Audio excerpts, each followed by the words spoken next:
¿En qué estamos todos los días en este programa aquí en el Canal 5 para conversar, para aprender? Y estamos una vez más con el doctor Johnny Chamorro. ¿Qué tal, doctor? Un gusto de saludarlo. Hola, Raúl. Buenos días. ¿Cómo está? Buenos días. Bien, bien, bien. Qué bueno. Esperamos que la hipertensión esté controlada. Que esté... Sí. Bueno, ese es el tema que vamos a hablar. Ese es el tema. Día de hoy. Sí, señor. Ese es el tema que vamos a hablar ahora. Es un tema complicadísimo a nivel mundial. Sí, desafortunadamente es uno de los temas más complicados que existen hasta el momento. Y el que mucha gente lo tiene y no sabe que lo tiene. Eso es lo complicado, porque no sabe y complicado. sigue comiendo harto con sal. Muchas cosas, con dieta mal balanceada, no hacen ejercicio, sedentarismo, obesidad, en fin. Todas las complicaciones. Todas las complicaciones. Bueno, entremos en materia, pues, doctor. Entremos. Entonces, hipertensión. Entonces, ¿será que podemos poner la primera diapositiva, por favor? Vamos a ir explicando y vamos lo que a ir es aplicando la hipertensión. poco a poco a través de las imágenes. Ya. Vamos pasando las imágenes y vamos a ir viendo lo que es hipertensión. Ah, pero esas no son las imágenes, parece las que estábamos viendo, pero ahí estamos, Ya. con esas. Okay. Ya. Bueno, en la primera imagen que podemos observar allí, podemos hablar nosotros acerca de qué significa la presión. ¿Sí? Presión, ¿Qué ¿ya? es presión? La presión es sinónimo de empuje o fuerza. Es decir, ahí podemos observar nosotros cómo del corazón se desprenden todas esos tubitos, digamos, que se desprenden allí, son las arterias, los rojos, y los azules son las venas. Y algunas ¿sí? de donde viene la sangre, donde regresa. Sí, las arterias generalmente son las que sacan la sangre del corazón y las venas son las que llevan la sangre nuevamente al corazón. Así es más o menos a grandes rasgos Ya. cómo funciona. Sí, ahí podemos ver un corte pequeño de una arteria, ¿sí? Que es la que está allí magnificada. Ya. Sí, dentro de esa arteria, imaginémonos que es como una manguera, ¿sí? Donde por dentro está el agua, es decir, la sangre, y esa sangre tiene que llevar cierta presión dentro de esa arteria. ¿Sí? Si se empieza a achicar la arteria por el colesterol y toda esa cosa, necesita más presión. Aumenta más presión. Eso entonces es secundario al aumento de colesterol, como le dijo usted, Raúl, o a factores de riesgo que hacen que poco a poco se vaya incrementando la presión dentro de las arterias. Claro, y hace que el corazón haga más fuerza, el músculo trabaja más y se agranda. Se va agrandando poco a poco y después vienen las consecuencias. Exactamente, Raúl. Ya, sigamos. Otra diapositiva y vamos de inmediato. Esa es una imagen, cómo está explicada la hipertensión arterial. Entonces, la presión arterial es la fuerza que ejerce la sangre sobre las paredes de la arteria.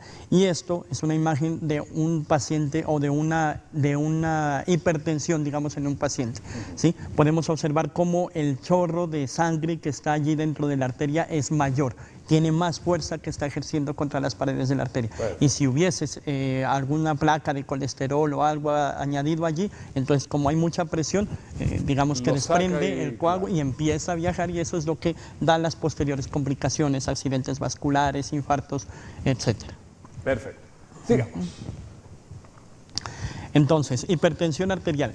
La gente pues habla de hipertensión arterial cuando hay valores, generalmente dicen por encima de 14,9. ¿sí? 14,9 o 140, O 90. 140-90, que es lo mismo. Sí, 140 es la presión arterial sistólica y 90 es la presión arterial diastólica. Por me encima decían- de esos valores Ya. se considera un paciente Dice que la hipertenso. sistólica es la que sale del corazón, la fuerza, y la diastólica la que viene. ¿Está bien eso? Eso, digamos que a grandes rasgos, A grandes eso rasgos, es, ya. sí. O sea, Perfecto. la sistólica es la fuerza que saca, digamos, el corazón y la diastólica la que llega al corazón. Ya, como Eso, para un así signo sería tag, como ya para vamos. tratar de resumir un poco. Resumir, claro. Ya, sigamos. En Uja, cuanto a un la mundo ahí. epidemiología. Ya, sí. a nivel mundial la cosa. A nivel mundial, ¿cómo está la hipertensión en nosotros? A nivel mundial, sí, tenemos que el 26.4% de la población mundial es hipertensa, Uja. diagnosticada. ¿Sí? Y la no diagnosticada debe Y ser. más de la mitad de la población no sabe que tiene hipertensión, y porque esa enfermedad desafortunadamente es asintomática. Claro, y le no mete presenta sal y le síntomas. mete todo. Sí, por ejemplo, tenemos aquí en Chile, podemos nosotros darnos cuenta también que para el año 2000 hubo el caso de descensos, ¿sí? O de defunciones que hubo, fueron el 53% fueron debidos a una de las consecuencias de la hipertensión, que es la enfermedad coronaria, ¿sí? El infarto, la insuficiencia cardíaca, y también tenemos otra de las complicaciones que mata más gente es el accidente vascular, que son complicaciones de la hipertensión. Derivadas de ahí mismo. Todas las enfermedades cardiovasculares generalmente pues se originan o tienen el factor principal de riesgo, que es la hipertensión.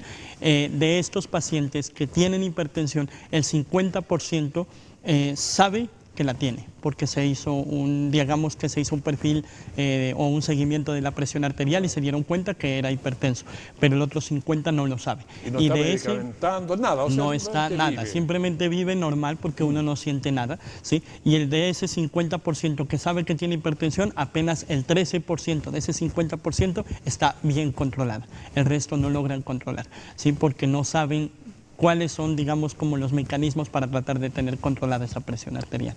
Perfecto, seguimos. Bueno, ¿cuáles son los factores de riesgo que me llevan a que un paciente sea hipertenso? Recuerda, nosotros que hablamos en la anterior charla acerca del colesterol bueno, el colesterol malo. Ya. Entonces, cuando hay el LDL, que es el colesterol malo, está aumentado, los triglicéridos están aumentados, y el HDL, que es el colesterol bueno, digamos, está bajo, eso es un factor de riesgo para pacientes, para que los pacientes les dé hipertensión. También la obesidad. La obesidad es otro factor de riesgo. Ahí tenemos nosotros la obesidad. La cinturita, empezamos con sí, hay medidas. Cuando nosotros hablemos, vamos a tener una charla que vamos a hablar de obesidad, entonces ahí vamos a hablar de los valores de acuerdo a la circunferencia abdominal que hacen que un paciente se considere ya obeso. ¿Sí? Una obesidad centrípeta se llama, que es alrededor de la cintura. Sí, uno tiene que tomarse ciertas medidas. Ese es otro factor de riesgo para hipertensión. Sigamos. El estrés. Está estresado. El estrés es otro factor de riesgo para hipertensión porque aumenta directamente la presión arterial, aumenta, digamos, la liberación de catecolaminas, o sea, varias, digamos, estructuras o moléculas dentro del cuerpo que hacen que vaya aumentando. O sea, cuando uno se enoja, pasa susto, rabia. Sí, enojar, eso. No quiere decir que un paciente no es hipertenso y se le aumentó porque se enojó. No, probablemente el paciente es hipertenso, no se ha dado cuenta y hubo un momento estresante que hizo que aumentara más esa presión arterial y desencadenó quizá el desprendimiento de una parte de colesterol y se formó un coagulito, empezó a viajar por todas las partes del cuerpo y llegó a tapar el cerebro y un accidente vascular o el corazón. Lo que pasa es que podría estar ya en 16, 14... O sea, cualquiera, entonces ya está, o 16, ya, cualquiera, 10, hasta con presión. Por encima de 140, 90 ya se considera hipertenso. Viene mucho, entonces si por alguna rabia o cualquier cosa sube 18, puede que saque algún... Aumentó más la presión arterial y hizo que se desprendiera algún coagulito, algún pedazo de colesterol y se pegan las plaquetas y empieza a tapar varias estructuras. Sigamos. Sí. ¿Qué otros factores? Ese es un factor de riesgo. Otro factor de riesgo, como lo que ya nosotros hablamos del tabaquismo. Sí, ahí pues podemos observar cómo... ya les dije en la anterior charla que la nicotina es el principal factor, digamos, la principal molécula que produce adicción en los pacientes y ahí podemos observar cómo las personas generalmente se esposan o se encadenan ya al tabaquismo. Pero nosotros mismos ahí podemos observar la llave. Nosotros tenemos la llave para tratar de quitar esas esposas y que no quedemos atados a ese tabaquismo para tratar de evitar esas complicaciones posteriores de la hipertensión. Sí, hay que tratar de salir de esas cadenas, porque de lo contrario es complicado. Sí, Bueno, ahí tenemos una imagen negra. Sí, ahí podemos observar cómo la hipertensión es sinónimo de la muerte silenciosa, Raúl. Sí, porque, como ya les dije, es una enfermedad asintomática. Generalmente los pacientes me dicen, no, lo que pasa es que a mí me está doliendo la cabeza, entonces me aumentó la presión arterial. Lo que pasa es que yo empecé a sangrar por la nariz, entonces me aumentó la presión arterial. Lo que pasa es que se me reventó una venita, dicen, de los ojos, o le dio una hemorragia subconjuntival, entonces le aumentó la presión arterial, pero eso no es así. ¿Sí? La presión o la hipertensión arterial es una enfermedad asintomática y se llama la muerte silenciosa porque esta no avisa sino solamente cuando ya es demasiado tarde y al paciente o le dio un accidente vascular o le dio un infarto o simplemente lo mató. Por eso se llama la muerte silenciosa. Ya. Estamos conversando sobre la hipertensión arterial con el doctor Johnny Chamorro. Sigamos avanzando porque vamos viendo. ¿Qué tenemos ahí?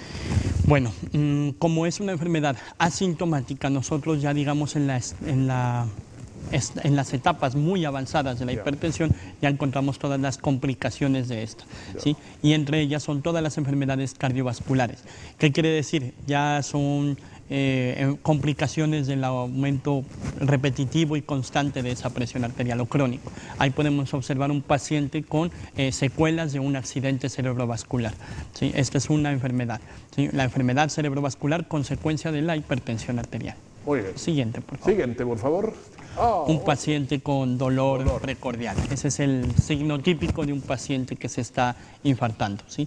Recuerden entonces cuando hay dolor torácico en el emitórax generalmente izquierdo, que se va hacia la parte izquierda de la mandíbula, la parte izquierda del cuello, que se le duerme o le duele el brazo izquierdo, de aparición súbita, hay que ir al hospital generalmente para tratar de descartar de que no se vaya a tratar de un síndrome coronario, ¿sí? Y habría que llegar de inmediato y... Lo primero que hacemos nosotros le tomamos lo primero que nosotros hacemos es tomar un electrocardiograma y ahí eso nos ayuda a ir adelantando si el paciente se infartó o no. Perfecto. Esa es otra de las complicaciones. Ya, vamos. Tenemos otra complicación que son los pacientes con insuficiencia cardíaca, ¿sí? O falla cardíaca. ¿Qué quiere decir? Lo que usted me estaba comentando ahora al rato, Raúl, que el corazón poco a poco, o sea, está bombeando tanta presión que hace como los músculos, digamos, del cuerpo, la otra musculatura que nosotros tenemos, que tanto hacer ejercicio se va hipertrofiando, va aumentando de tamaño, ¿sí? Lo mismo sucede con el corazón, con tanta presión que tiene dentro de las arterias, entonces el corazón poco a poco va aumentando, se va agrandando. A diferencia del otro músculo, este músculo del corazón no puede volver a su tamaño normal. No, los pacientes que tienen insuficiencia cardíaca o falla cardíaca, quiere decir que el corazón está grande y desafortunadamente no existe nada para volverlo a su estado normal. Simplemente toca tratar de seguir controlando la presión arterial para que no se vuelva tan insuficiente. ¿Y qué pasa con ellos? Pues si el corazón está grande, la dificultad que tiene el corazón para bombear la sangre es mucho mayor. Entonces los pacientes ya empiezan a depender de oxígeno y todo esto. ¿Listo? Esa es otra de las complicaciones de la hipertensión. Siguiente diapositiva, por favor. Otra de las complicaciones de la presión arterial alta o de la hipertensión es la insuficiencia renal. ¿Sí? ¿Qué es la insuficiencia renal? El daño del riñón crónico. Por aumento de la presión arterial también el riñón sufre y los pacientes pueden terminar en última instancia dependiendo de diálisis. Y miren lo que es esto, esto no es agradable, ¿sí? Porque los pacientes se tienen que dializar 3 veces por semana durante toda su vida, generalmente 1 a 2 horas diarias a veces, y lo que hacen es sacarle toda la sangre del cuerpo, la meten en una máquina y la limpian porque los riñones ya no funcionan. Entonces, eso es un poco dispendioso. Sigamos. Otra de las complicaciones de la hipertensión es la retinopatía hipertensiva. ¿Qué quiere decir? Que los pacientes poco a poco va tornándosele la visión borrosa y manchas de color negro. Ahí podemos comparar la imagen de la izquierda, cómo se observa a un niño generalmente normal, ¿sí? Y en la de la derecha podemos observar un niño, el mismo niño, pero ya con cambios de un paciente con una retinopatía hipertensiva, que es otra de las complicaciones. ¿Cómo hacemos el diagnóstico del paciente hipertenso? Como les dije, es la muerte silenciosa, es una enfermedad asintomática. Hay que pesquisarla. ¿Sí? Hay que pesquisarla. Entonces existen factores de riesgo que son modificables, que son todos los que nosotros hablábamos, que podemos empezar a modificarlos, y existen unos factores de riesgo no modificables, como cuáles. La edad, por ejemplo, los pacientes mayores de 55 años ya tienen riesgo de ser hipertensos. Los pacientes que tengan antecedentes familiares de hipertensión en la familia tienen ya ese factor de riesgo. Los pacientes de raza negra es otro factor de riesgo. ¿Sí? Pacientes que tengan ya una atrofia renal, por ejemplo, un daño del riñón, ya son pacientes que tienen ese factor de riesgo. Entonces, nosotros lo que tenemos que hacer es tratar de ubicar cuáles son esos factores de riesgo modificables y tratar de cambiarlos, ¿sí? ¿Y cómo se hace el diagnóstico? Generalmente se utiliza un tensiómetro. Antes lo hacíamos con tensiómetros de mercurio, ¿sí? Que utilizábamos, sí, pero pues sí, y tenía digamos, los niveles eran medidos por mercurio, sí, pero pero como el mercurio es dañino para la salud y para el medio ambiente, entonces ahora ya generalmente estamos utilizando los automáticos, ¿sí? Entonces, generalmente uno tiene que saber hacer un diagnóstico adecuado de una hipertensión arterial.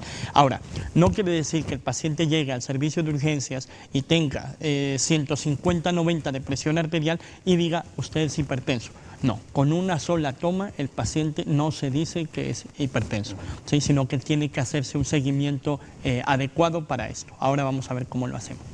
Ya. Existe también, ahí podemos observar esa imagen, cómo ese hombre está temeroso ante el médico. ¿Sí? ¿Es el síndrome de bata blanca? Bata blanca. Esa es la hipertensión de bata blanca o hipertensión de delantal blanco, se llama. ¿Sí? Es los pacientes que generalmente cuando acuden a un servicio, o no necesariamente ante el médico, sino ante un enfermero, o como hablábamos antes, él mismo se toma la presión arterial, ya se asusta, claro. Eso, y hace que aumente la presión arterial. Entonces, eso generalmente puede confundir el diagnóstico. Entonces, nosotros tenemos que utilizar varias cosas, ¿ya? Si el paciente se asusta él mismo de tomarse la presión arterial, no tiene otra opción que hacer un monitoreo ambulatorio de presión arterial, se llama. Es el MAPA. Ese que le ponen por aquí con un aparatito que anda cargándolo, sí, y anda registrando las presiones arteriales durante 24 horas y uno hace un cálculo al siguiente día donde el paciente le dice que si es hipertenso o no es hipertenso, ¿sí? Sino que pues digamos que este es un procedimiento un poco costoso, por eso es que generalmente uno no lo solicita a los pacientes, uno lo que le solicita es un seguimiento de la presión arterial. ¿Es molesto eso? Porque en la noche le va a estar apretando la mano. Puede asustarse también el hecho de que le esté presionando solo, sí, pero de todas maneras, entonces, ¿cómo hacemos el diagnóstico de hipertensión arterial? Eso sí es quiero que lo tengan los televidentes muy en cuenta, ¿sí? ¿Por qué? Porque uno lo que tiene que hacer es, yo quiero saber si soy o no soy hipertenso, voy a hacerme un seguimiento de la presión arterial. ¿Cómo lo hago? Entonces, se toma la presión arterial en ambos brazos, ¿sí? La primera vez nomás, en ambos brazos. Luego se escoge cuál de los dos brazos es el que más alta tiene la presión arterial.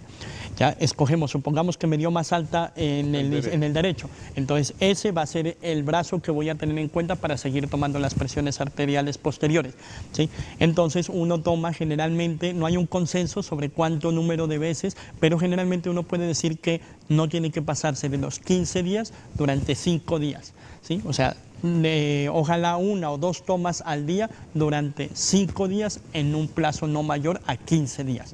¿Sí? Ahí lo lleva el resultado al médico, el médico le hace un cálculo y le dice el paciente sí es hipertenso.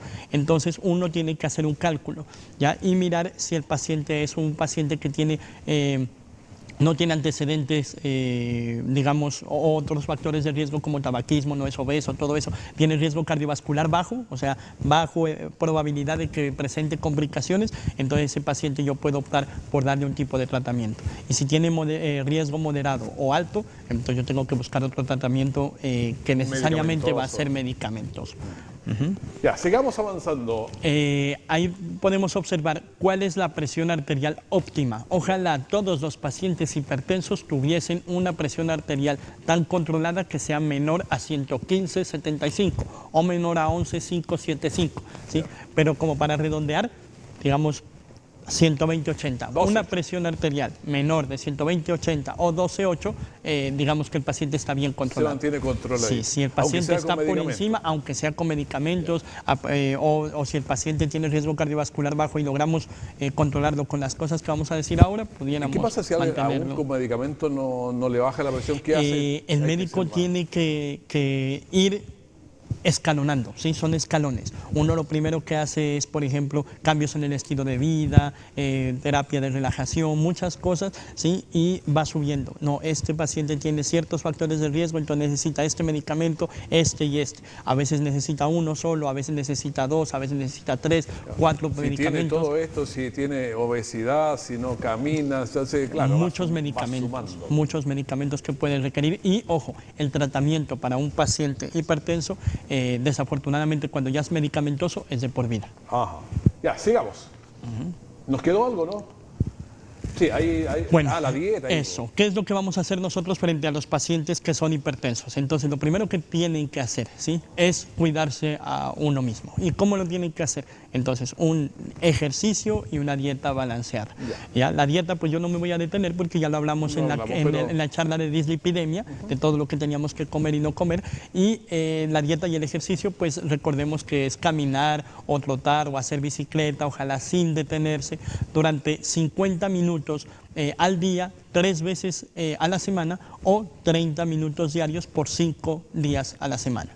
¿Sí? Esa es la idea de hacer el ejercicio. Perfecto. ¿Sí? Eso es dieta y ejercicio. Dieta y ejercicio.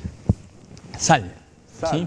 Hay una campaña de la Organización Mundial de la Salud. Hay una campaña de la Organización Mundial de la Salud, la OMS, donde dice que menos sal es igual a más salud. ¿Sí? ¿Qué quiere decir? Menos sal, más vida. Más vida. Nosotros tenemos que tomar máximo, los que inclusive no somos hipertensos, 5 gramos de sal al día. Y por eso puse yo esas cucharas ahí al lado.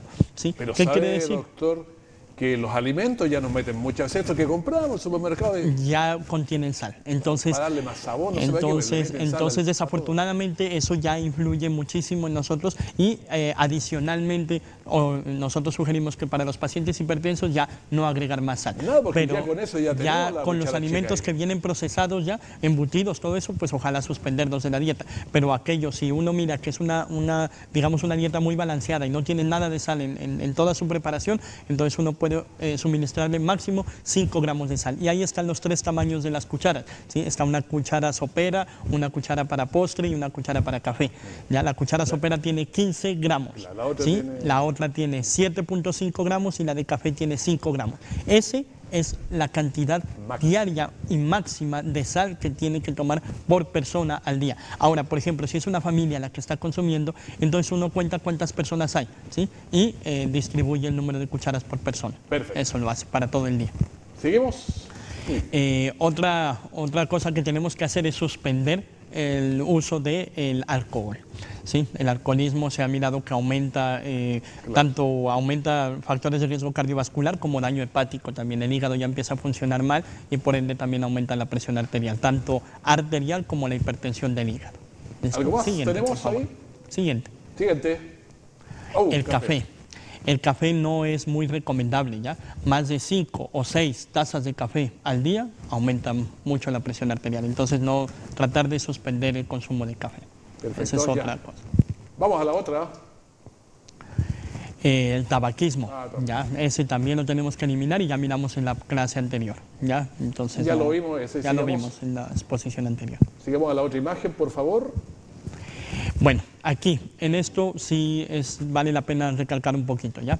Porque ¿en qué pacientes vamos a iniciar tratamiento farmacológico? Aquellos que se les suministre o que se les encuentre la presión arterial alta en una sola toma, mayor de 18/11 o mayor de 180/110, hay que iniciar tratamiento antihipertensivo farmacológico de inmediato, ¿sí? O los pacientes que tengan más de 160/100 o 16/10 asociado a factores de riesgo cardiovascular moderados o altos. Entonces ahí ya tenemos que iniciar tratamiento farmacológico. De lo contrario, puede revertir con todo lo que dijimos anteriormente y a los pacientes que tengan esos riesgo cardiovascular bajo, miramos que nosotros tenemos que controlarlos a los 3 meses. Y si a los 3 meses el paciente sigue hipertenso, hay necesidad de aumentarle el tratamiento antihipertensivo farmacológico. Si no, con eso basta. Perfecto. Siguiente, por favor. Siguiente, por favor. Laboratorios. Exámenes de laboratorio hay mucho. Está el hemograma, la glicemia, la función renal, las pruebas de colesterol o de triglicéridos, ¿sí? Hay exámenes de orina que hay que pedir a los pacientes, electrocardiograma, rutinariamente. Y el médico se va a encargar de solicitarle esto de acuerdo a la evolución que tenga. ¿Listo? Hasta por ahí estamos. Sí, ahí estamos con... Eso es todo. Sí, entonces Raúl, pues ahí nos damos cuenta que es una enfermedad un poco complicada, muy complicada y que ocuparse de ella. Y nadie sabe que la tiene hasta que es demasiado tarde. La muerte es silenciosa. Muchas gracias, doctor. Listo. A usted, Raúl, muy amable.